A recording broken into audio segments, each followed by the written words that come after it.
नमस्कार, मैं कनकलता झा। बच्चों, आज आप लोगों के समक्ष हिंदी व्याकरण का एक बहुत महत्वपूर्ण पाठ लेकर उपस्थित हुई हूँ।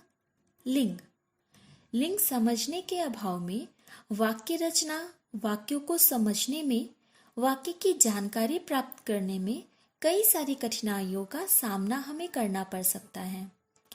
लिंग की जानकारी प्राप्त करना हमारे लिए इस विषय में, इस क्षेत्र में काफ़ी महत्वपूर्ण है, क्योंकि यदि हम लिंग के बारे में सही तरीके से, सही ढंग से नहीं समझ पाएंगे तो हम वाक्यों में भी सही तरीके से परिवर्तन नहीं कर पाएंगे। हम हर एक वाक्य में लिंग का प्रयोग लगभग करते हैं और हिंदी व्याकरण में इसके बिना हम वाक्य की रचना नहीं कर सकते। आइए पढ़ते हैं लिंग। लिंग संस्कृत का एक शब्द है जिसका अर्थ होता है निशान। यह एक संस्कृत का शब्द है जिसका अर्थ होता है निशान, अगर शाब्दिक अर्थ में हम कहें तो। आइए हम इसकी परिभाषा पढ़ते हैं और समझते हैं। लिंग किसे कहते हैं? लिंग संस्कृत शब्द होता है जिसका अर्थ है निशान। जिस संज्ञा शब्द से व्यक्ति की जाति का पता चलता है उसे लिंग कहते हैं। इससे यह पता चलता है कि वह पुरुष जाति का है या स्त्री जाति का, यानी स्त्री जाति का या पुरुष जाति का बोध कराने वाले जो शब्द होते हैं उसे हम लिंग कहते हैं। जैसे कि हम यहाँ पर कुछ उदाहरण देखेंगे। अगर पुरुष जाति की बात करें तो बैल, बकरा, मोर, मोहन, लड़का, हाथी, शेर, घोड़ा, दरवाजा, पंखा, कुत्ता, भवन, पिता, भाई इत्यादि। स्त्री जाति के कुछ उदाहरण देखेंगे। गाय, बकरी, मोरनी, मोहिनी, लड़की, हथनी, शेरनी, घोड़ी, खिड़की, माता, बहन इत्यादि।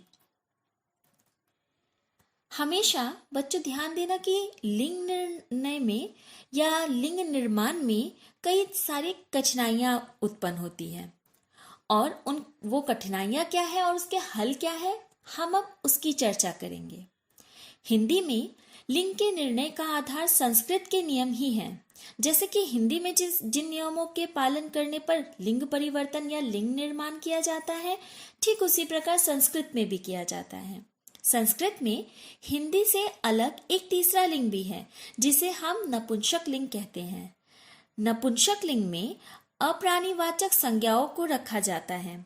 हिंदी में अप्राणीवाचक संज्ञाओं के लिंग निर्णय में अधिक कठिनाई हिंदी न जानने वालों को ही होती है, यानी हमें हिंदी जानने वालों के लिए इस तीसरी कोटि की आवश्यकता नहीं है। हम उसके वाक्य के निर्माण के साथ लिंग परिवर्तन की जो ये भयानक कठिनाई कह सकते हैं हम इसको, जिसका हम पता बड़ी आसानी से लगा सकते हैं।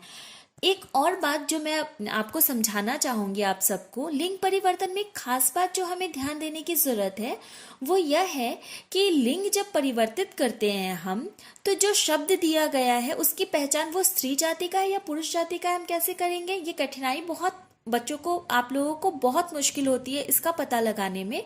तो आप मेरी बात बहुत ध्यान से सुनिए जो अब मैं आपको बताने जा रही हूँ कि हम जो शब्द हमें मिले हैं, हमें उसी शब्द से वाक्य की शुरुआत करके एक वाक्य बनाना होगा।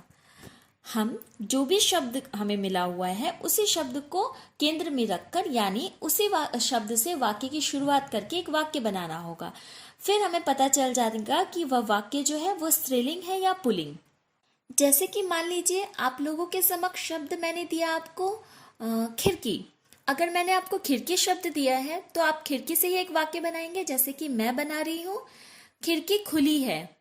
खुली यानी स्त्रीलिंग। आप समझ रहे हैं कि खिड़की खुली है बोल रही हूँ मैं, यहाँ ये नहीं बोल रही हूँ खिड़की खुला है, खिड़की खुली है। और सटीक वाक्य क्या है? खिड़की खुली है। तो खिड़की खुली है अर्थात खिड़की जो है वो स्त्रीलिंग है।